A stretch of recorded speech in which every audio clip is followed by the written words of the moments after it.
ರೋಡ್ಗಳ ಸಮಸ್ಯೆ, ರಾಯಚೂರಲ್ಲಿ ರೋಡ್ಗಳ ಸಮಸ್ಯೆಗಳು, ವಿದ್ಯುತ್ ಸಮಸ್ಯೆಗಳು, ಮೂಲಭೂತ ಸೌಕರ್ಯ ಇಲ್ಲ ಅಂತ ನಮ್ಮವರು ಅಂದರು.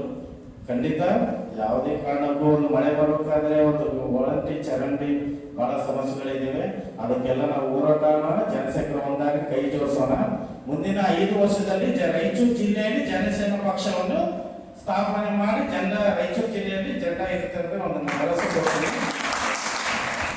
ಇದೊಂದು ಜಾತಿ ಭೇದವಿಲ್ಲದ, ಜಾತಿಗಳಲ್ಲಿ ಧರ್ಮದಲ್ಲಿ ಯಾವುದೇ ಜಾತಿ ಭೇದವಿಲ್ಲ ಎಂದು ಎಲ್ಲ ಜಾತಿಗಳಿಗೆ ಜನಸೇನಾ ಪಕ್ಷ, ಎಲ್ಲ ಜಾತಿಗಳ ಜನಸೇನಾ ಸೀಮಿತವಲ್ಲ, ಎಲ್ಲ ಜಾತಿಗಳಿಗೆ ಜನಸೇನಾ ಪಕ್ಷ ಸೀಮಿತ.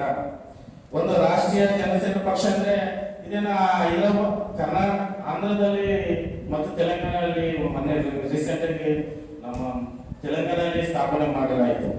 ಇವರು ರಾಯಚೂರು ಜಿಲ್ಲೆಯಲ್ಲಿ ಏನಪ್ಪಾ ಆಂಧ್ರದಿಂದ ಬಂದು ಜನಸೇನಾ